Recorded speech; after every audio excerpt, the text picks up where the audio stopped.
Hola, mi nombre es Emanuel Rodríguez Vargas. Estoy aquí para realizar el video análisis sobre el libro de Vladimir Ilich Lenin, El imperialismo, fase superior del capitalismo. En esta ocasión vamos a revisar el capítulo número 7, llamado Imperialismo, fase particular del capitalismo. Voy a dar una pequeña introducción y después, apoyado de unas cuantas notas que he tomado en el cuaderno, voy a explicar más o menos qué va el capítulo de esta vez. En principio, el título del libro, La fase superior del capitalismo, nos manda dos mensajes. Primero, nosotros estamos asociando el término imperialismo con el dominio político y económico de una región por parte de una sola persona, un solo imperio, el imperio romano, el imperio otomano, el imperio de los zares, cualquier imperio. Pero el imperio que describe aquí Lenin es el imperio económico del capitalismo. Muestra cómo el imperialismo ya no es una búsqueda de territorios, unificación, sino una búsqueda de dominio para la explotación. Entonces, en principio, explica que el imperialismo no es un producto del capitalismo, o sea, no es algo fuera de sí mismo que decide crearlo, sino que es una edad que alcanza un cierto nivel de evolución, dado las condiciones inherentes del mismo. Y ahora voy a repasar las notas. Primero, dice que el imperialismo surge como el desarrollo y continuación directa de las características fundamentales del capitalismo. Esto significa que en el libre comercio, bajo el sistema económico del capitalismo, cada empresa va a crecer de manera exponencial hasta que no haya más que comer. De manera que primero come los mercados primarios, los mercados regionales, los mercados locales, y a medida que va acumulando capital y echan a andar la industria y el capital financiero, va a ir creciendo a tal punto en el que ya no pueda crecer más, al punto de exportar su capital a otros países y evidentemente dominarlos. Esto es la diferencia entre el feudalismo y el capitalismo, porque en el feudalismo teníamos una especie de libre mercado, en el mercantilismo también, en el capitalismo también, pero el capitalismo tiende al monopolio, y el monopolio es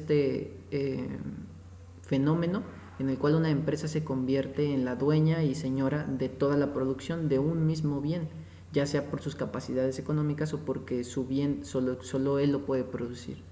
Después pasamos a la concentración del capital, la producción, la fusión del capital bancario con el industrial, que es el capital financiero, y la exportación de capital. Estas son algunas de las consecuencias de llegar al imperialismo, cómo el capitalismo se empieza a desarrollar tanto que concentra tanto su capital y su producción en algún lugar, cómo fusiona el capital bancario, o sea, el dinero real, con el industrial. Ahora, en el capitalismo es necesario tener dinero que pueda producir. El dinero que no produce es dinero a secas, pero el dinero que produce se llama capital. Entonces, en el imperialismo se necesitan juntar estas dos partes, y una vez que te haces dueño tanto de la banca como de la producción, eres imperio, eres un monopolio. Y después paso a que Lenin dice que no hay un año o década concreto puro para definir el establecimiento del imperialismo. Esto es porque el imperialismo no es algo que aparezca de la noche a la mañana, es algo que crea el sistema económico capitalista. Con el tiempo se va apropiando de poco a poco de las cosas en el punto en el cual se ve que necesita exportar su producción, y es entonces donde en algún momento llega el imperialismo. Entonces no hay una fecha en la cual digamos el imperialismo inició hoy, sino que fue un proceso histórico en el cual se va adueñando de las cosas, de los medios de las personas para poder producir, de crear medios de producción, rutas comerciales, adueñarse de la política, adueñarse del capital, de todo esto. Y hay una definición de imperialismo del señor Kautsky, donde explica que el imperialismo solo es un producto del capital. Lenin evidentemente critica esto porque es imposible no ver cuáles son las razones naturales o no naturales del capital.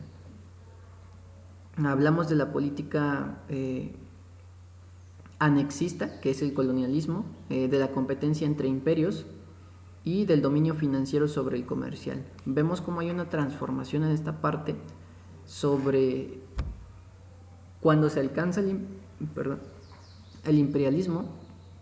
Lo que dice Kautsky es que va a haber después lucha de imperios contra imperios para asimismo llegar a un ultraimperialismo que en términos puramente económicos tendríamos un fenómeno donde el mundo es el lugar a conquistar, el mundo es donde se desarrolla el capital, una sola empresa, digamos Coca-Cola, es la única empresa en el planeta que puede producir refrescos y solo él lo va a hacer en ese punto. Y ha dominado todo el planeta porque no va a haber ningún lugar en el mundo donde se le pueda hacer competencia, no por su receta, no por el producto, sino porque alguien que quiera iniciar en el rubro, alguien que quiera crear ese tipo de productos, no va a tener ni los recursos, ni las materias, ni los proveedores, ni las rutas comerciales, ni nada creado como lo tiene Coca-Cola. Tenemos que tener la distribución del mundo, la capacidad comercial, la densidad poblacional, la concentración del poder político.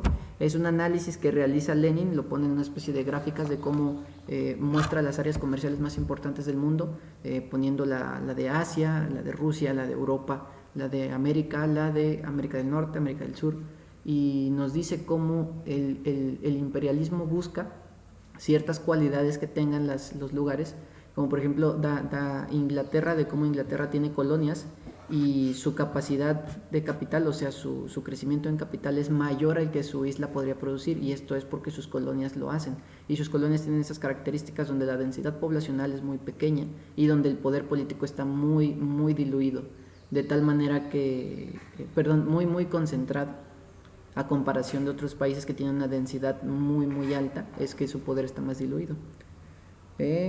Esto es a grandes rasgos el capítulo 7, la fase particular del capitalismo. Creo que se refiere precisamente a estos lugares económicos, lugares políticos. Vemos cómo en el imperio se mezclan los intereses de la producción, de dominar la producción sobre dominar el comercio.